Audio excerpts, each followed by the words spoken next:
Okay, everyone. Are you streaming? Are we streaming? Yeah, we are. Right? pretty sure. We're gonna get started now.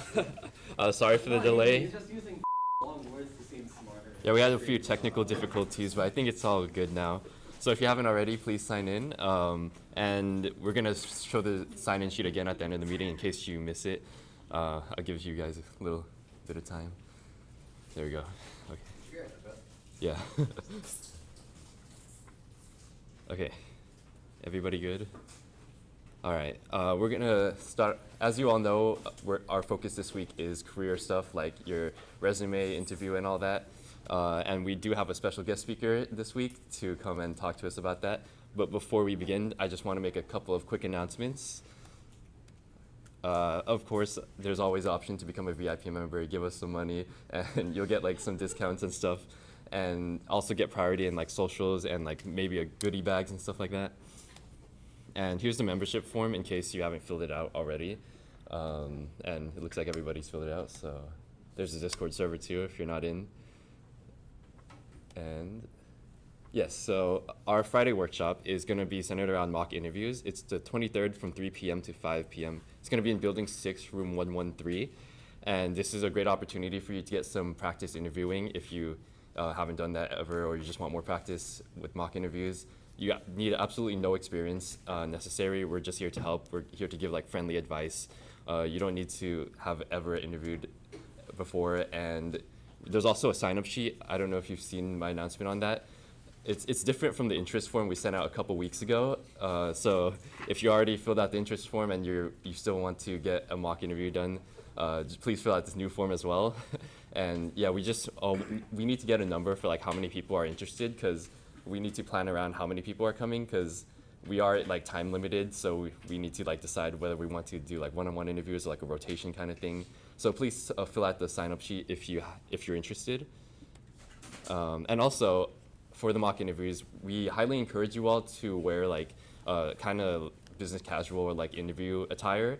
And we know that might not be available for like everybody. So something we wanted to bring up to you all is that Cal Poly Pomona actually does have something called a closed closet, where they're pretty much just their goal is just to like lend out interview attire and like business attire to students. I think you could lend out or take up to like 8 pieces of clothing per semester. It could be a really great resource for you all who don't have access to any kind of like business casual attire. And I've never used it myself, so I don't really know how it works exactly, but they do have a website. And I believe they're located like around the Career Center to like the left of the marketplace, I think, but I might be wrong. But yeah, just wanted to bring that up for you all in case you all need. I used it once. It's just you like go in, you give your Bronco ID, they sign you up, and then you just take some clothes. I don't think I've returned mine yet. I just got to do that. Oh. It's been like a whole semester. I'd probably do that. Yeah. Well, I guess if you have questions. Just later. You get an interest bill later. Oh yeah. Yeah, I guess if you have questions, you can just go ahead and ask Josh. And then I think, yeah, here's the sign-up form for the mock interviews if you're interested. And we'll also be sending it out in an announcement as well. So just gives you a couple seconds to scan that. Pardon. Yeah? There's no stream. Okay. Let's I see. told you weren't streaming. Check the recording. See if Thanks. it's still going. Or if it died again. No, I think we're good. Okay.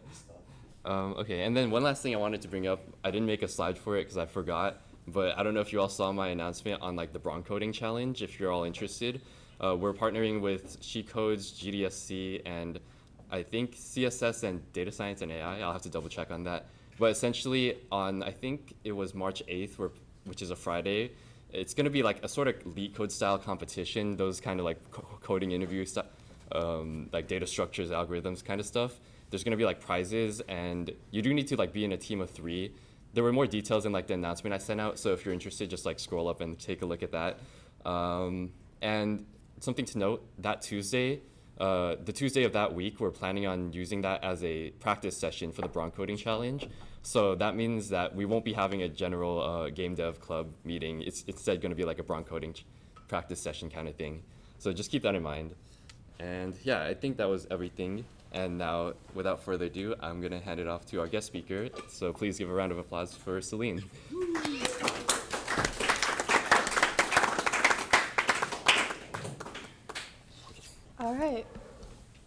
So, good afternoon, everybody. My name is Celine, and I've been here before. I was the president of this club in 2020 to 2021, as well as your secretary back in 2019 to 2020, and then science council rep from 2018 to 2019.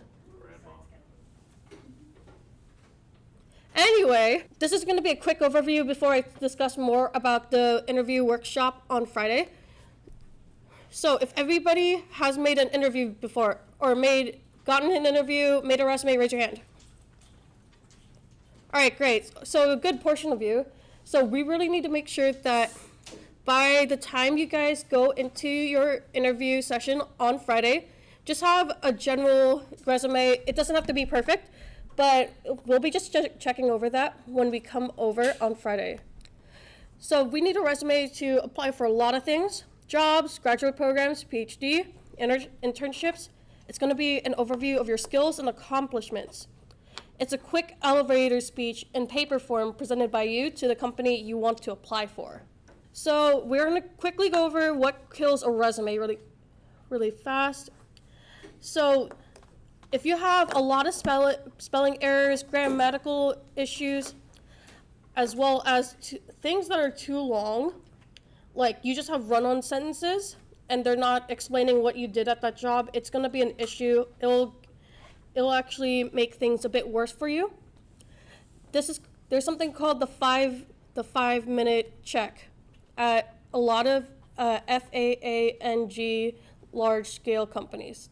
So that means Apple, Microsoft, we're also talking Google. So these companies will take about 3 to 5 minutes to look over a resume. If it doesn't interest them, if there's actually errors, if it's not professional, they will throw it away. They actually do print out your resumes too, so make sure that it is in actually good color, it's readable.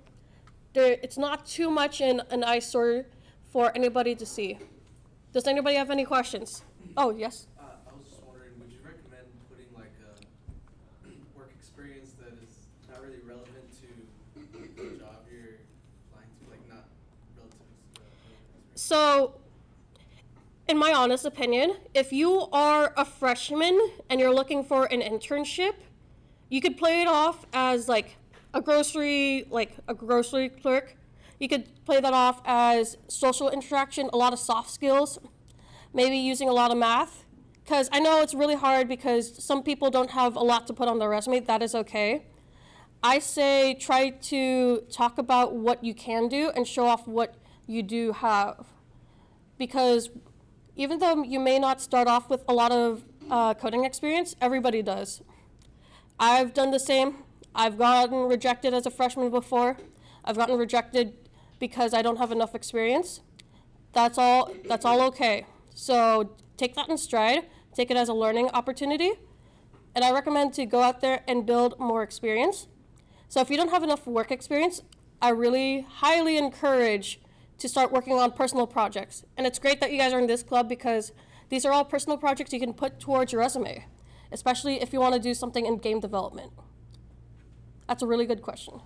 Any more questions? I guess I just wanted to add to it too. It's, you really should get into the habit of always reviewing your resume for whatever job that you're applying for. So you always want to tailor your resume to what you think would look good for the employer. So even if, let's say you were applying to some kind of retail or fast food, maybe it's good for you to apply any jobs that will rely on customer service skills or like soft skills like Celine was saying.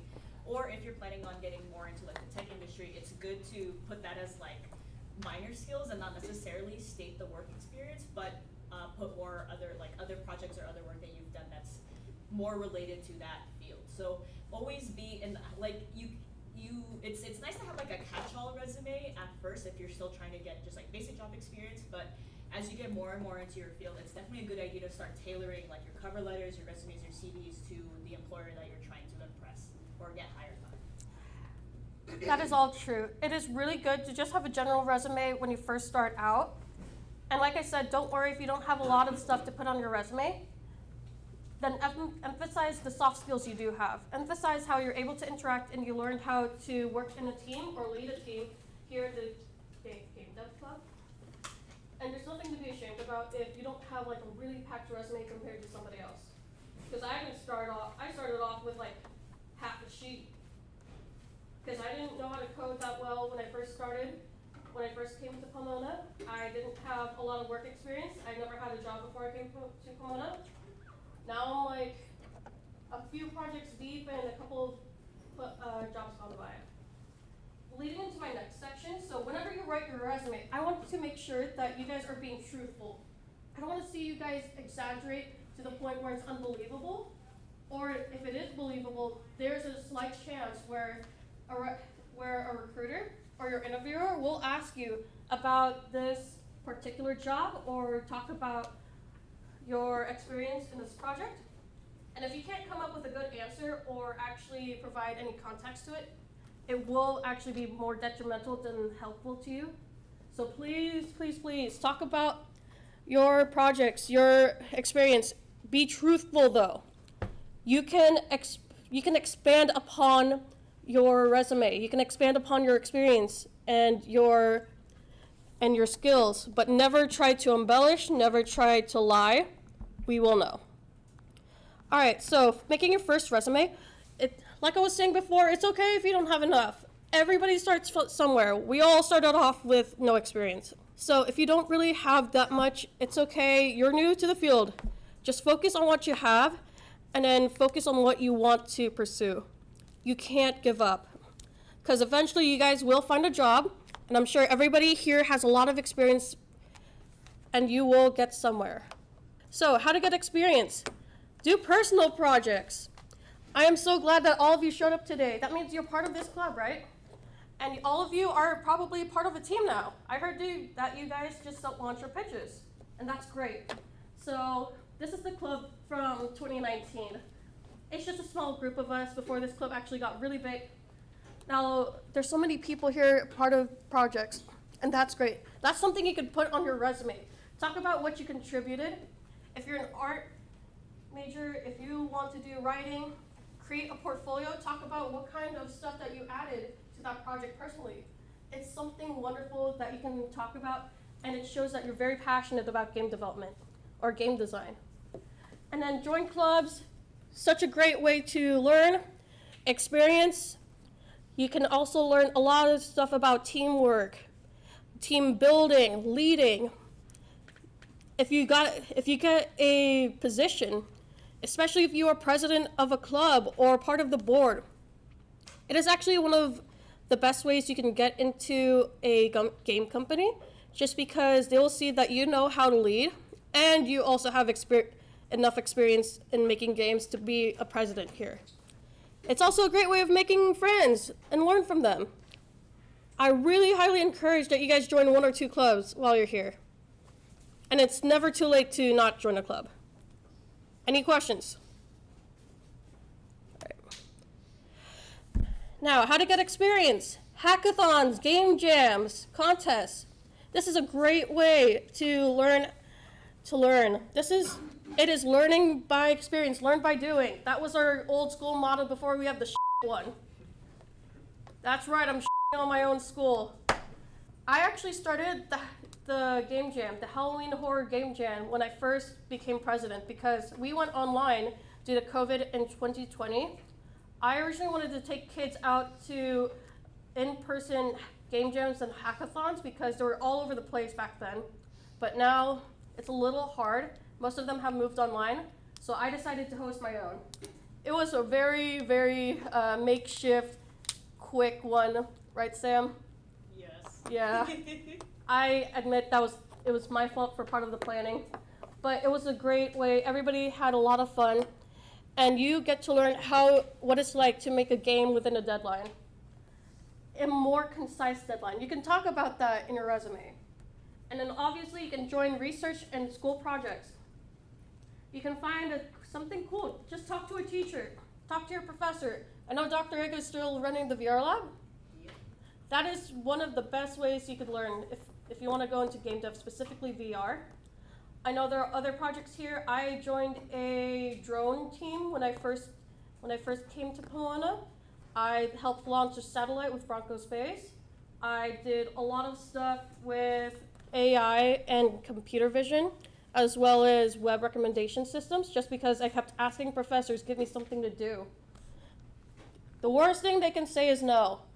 Be prepared for anything they ask of you. And it's okay, just be eager. All right, so this is a bit outdated. I couldn't probably find my actual resume on Overleaf, but I want to switch stuff around. You definitely do want to keep your name and your contact info and professional socials up front first. But instead of having your education and skills first, I recommend your job and project experience.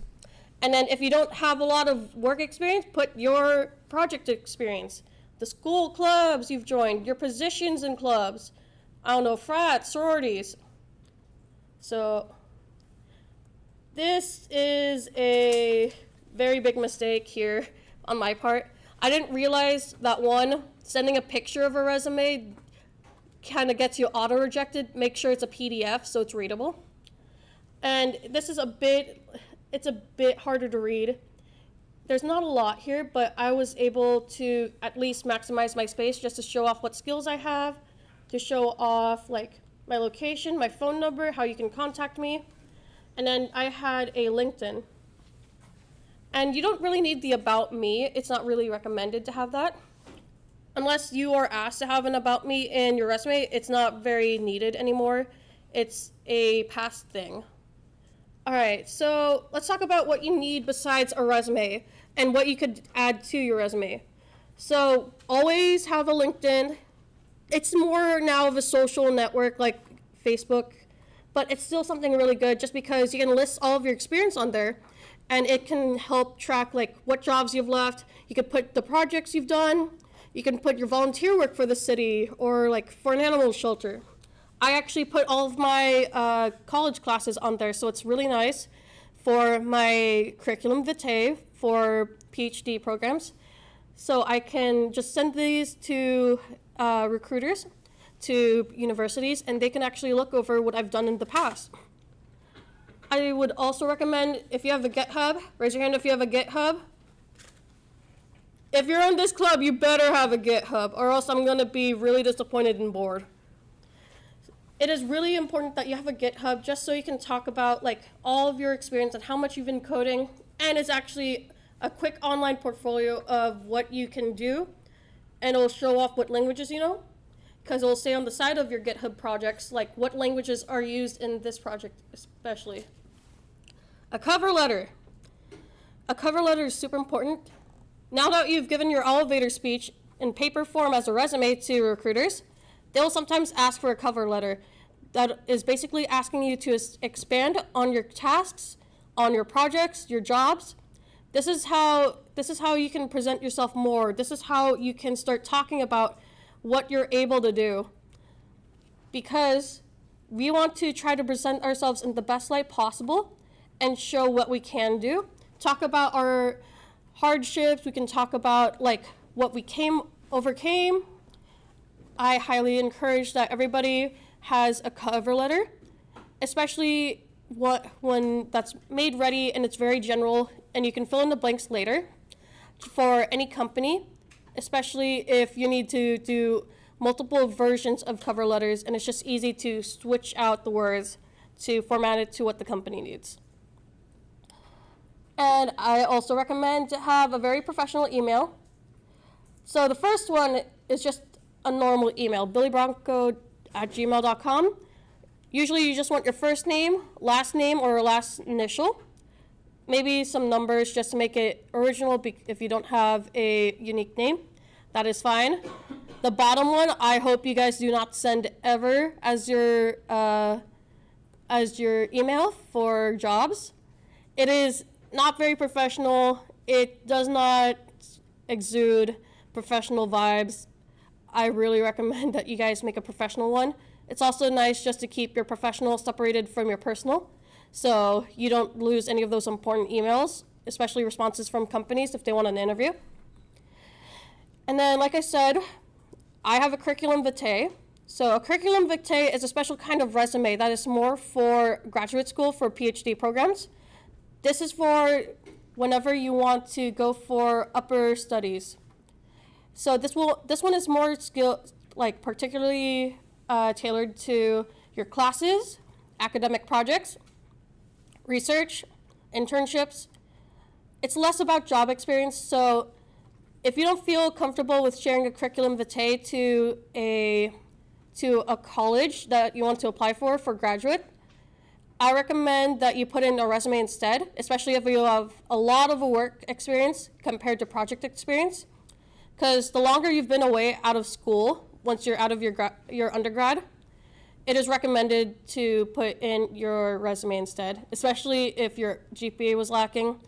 I had like a 2.9 graduating here. I put in my resume. It was a lot better than putting in a curriculum vitae. So, any questions? I do not have cookies. This was a presentation I made 2 years ago. No questions? All right.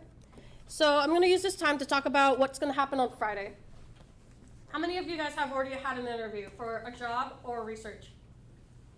All right, good portion of you. Now, how many of you had an interview specifically for game development, software engineering, art? Okay, good, like 2.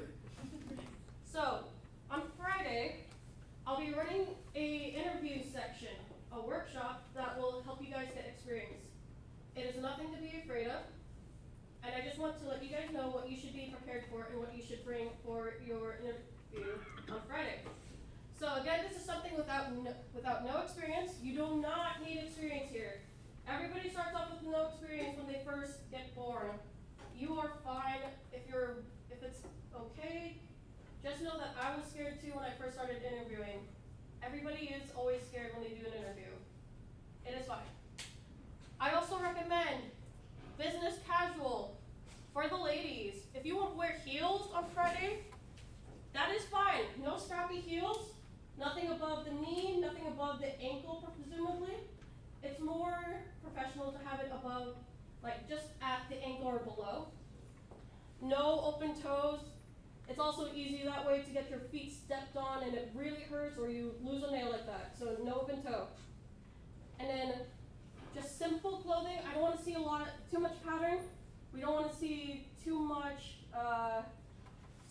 clashing clothes. Definitely not something too bright. Who likes the color red? Yeah, a good portion of you. Some good shoes. So if you guys want to wear red or a bold color, my recommendation is a dark or a solid color. Like, I'm okay wearing this, like a bit of color doesn't hurt anybody, but nothing too bright. Josh, come up here. Wow. If I see you wearing this, come here, Josh. So, men, ladies, thems, no shorts. I do not want to see shorts. I don't want to see your knees or your feet, especially your feet. Disgusting. Also, no plaid. Plaid is not professional. It is actually exuding a very, very casual vibe. It is not something you want to work in, and it's also definitely something you don't want to present yourself in at your first interview. So please avoid plaid. If you're gonna wear something with stripes, nothing too heavy, not too many stripes, definitely not plaid. No casual t-shirts. I hope you guys do not show up in a Mario t-shirt. Yes. What happens if my interviewer looks like him? I would not say anything. Just do not say anything. So, if something annoys you about your interviewer, keep it to yourself, especially. It may not annoy you, but if he looks kind of weird or if he looks different from what you expected for your interview, I would not comment on that. Also, button ups, button downs, whatever it is, something with buttons, that is okay. White, usually white shirts are good. You can tuck them in, tuck them out, whatever it is. Solid pants. I recommend slacks. If you have really dark black jeans, you can get away with that. So if you don't have a lot of money, if you don't want to go shopping, check if you have super dark jeans. If they don't look like jeans from the side and the back, you're good to go and wear them. Do you have any questions about what to wear for an interview? What if it was like the interviewer prefers casual, formal. What if it was like a denim button up with a collared? So I recommend no Vans, no Converse. Decent shoes. It doesn't have to be dress shoes, but something a bit more professional than Converse and Vans. There are cheap professional shoes you can get at the clothes closet at the career center. I've gone there before. It was really great, and we used to be able to like check out 16 a semester. So things are different now, but if you need cheap options, I would also look at Goodwill. Don't sleep on Goodwill. It's so good. Any more questions? Also, button-ups are fine. Regular blue jeans or dark jeans, nothing light. Yes. If you're like, bearded like me or something. Who would you? I recommend brush up your beard, tie back your hair. I don't know. Just make sure you have your hair out of your face. Ladies, it is really, or people with long hair in general, it is nice to just have your hair out of your face, so the interviewer can get a good look at you.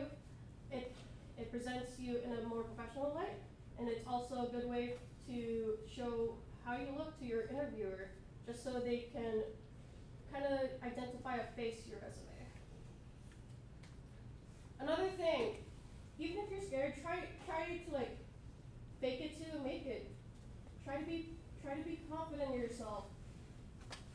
You probably got something here that other people don't got, so work on it. Work it off, girls. Don't be, you can go sit. Also, no banana hats. Actually, just no hats in general at interviews. If you come in with like a sun hat or a baseball cap because it's hot or it's sunny, that is fine. Make sure you take it off before your interview. Do not come in a banana hat. I do not want to see one single person, including Josh, in a banana hat. Am I clear? Yes. What if you're interviewing to work at Fortnite? It's still the same thing, because they want to see if you're professional. So dressing professionally means you're also serious about this job. Like, I've walked into an interview with a black suit and tie, and they're like, damn, you're ready to get this job. You're ready to go for it. When you are dressing professionally, this is you putting on an air, saying that you want this job. You have something that nobody else has in this room. So you're ready for it. You're ready to make money here and be serious about the job. So even if you're scared, fake it till you make it. Pretend that you have something nobody else has, and that's why this company wants you. And then, if you're really scared, if you're very anxious, I don't recommend drinking coffee or anything with caffeine, unless you're very sleepy. Yeah, just so you kind of don't act on your nerves. Caffeine tends to be a depressant and kind of works up on your nerves before an interview. All right, next thing. So there's going to be 3 portions for the software engineering interview. Hopefully, if there's not too many people, we might do one-on-ones for behavioral. Behavioral is when we get to meet you. We ask you about your experience. How are your skills? What have you done to overcome these problems? Or explain how you have worked in a team before, or if you've led. We also want to see like what you would do in these situations where, like, hey, 2 coworkers are fighting, or something was messed up, and how would you fix it?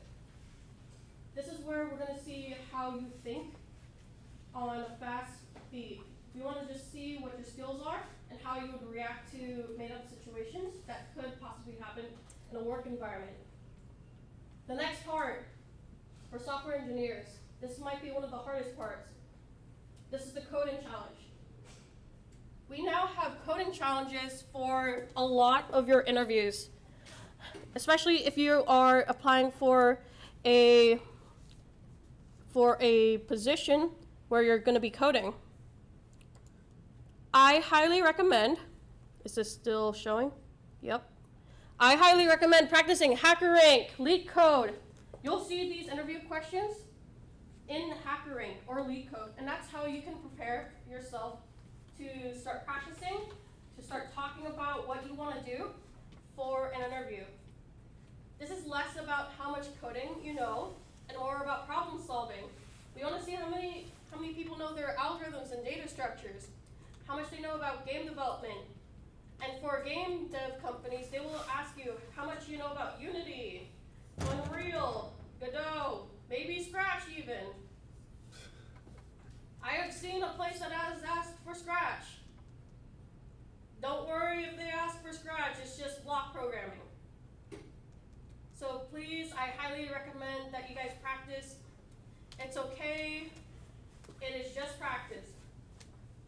And then finally, this is not very common, but it is something standard now in the industry, especially if they want to see how you think and work in real time, the whiteboard challenge. So, do professors still ask you guys to go up and write on the whiteboard? Yeah? No? I've not been in one. No? Aside from like answer the question and then we read a number, like, I did, but pre-COVID.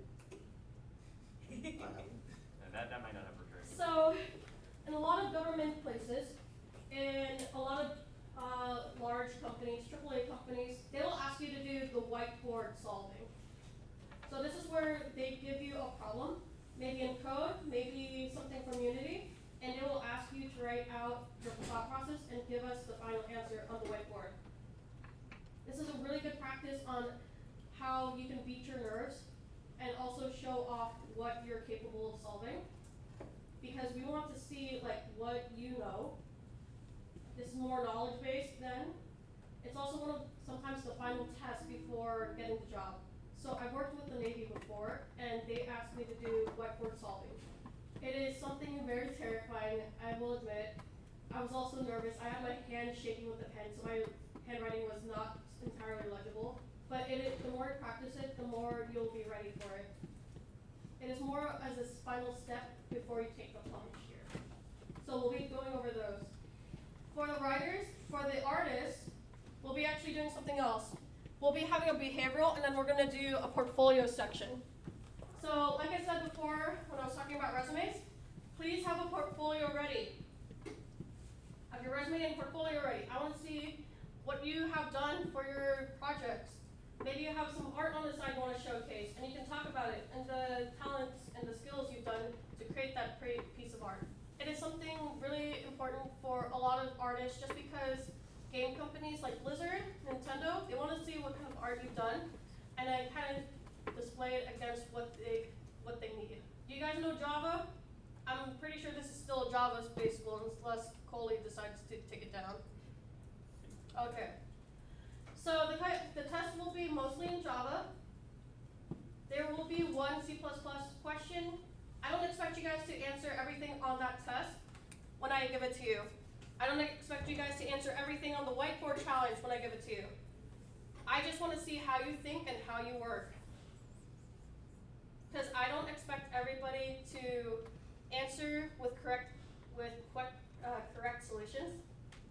It is more about how you want to solve, and definitely show off what skills you know, what algorithms, data structures.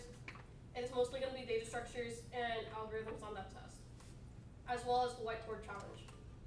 And the whiteboard challenge will probably have a couple people at a time depending how many people show up.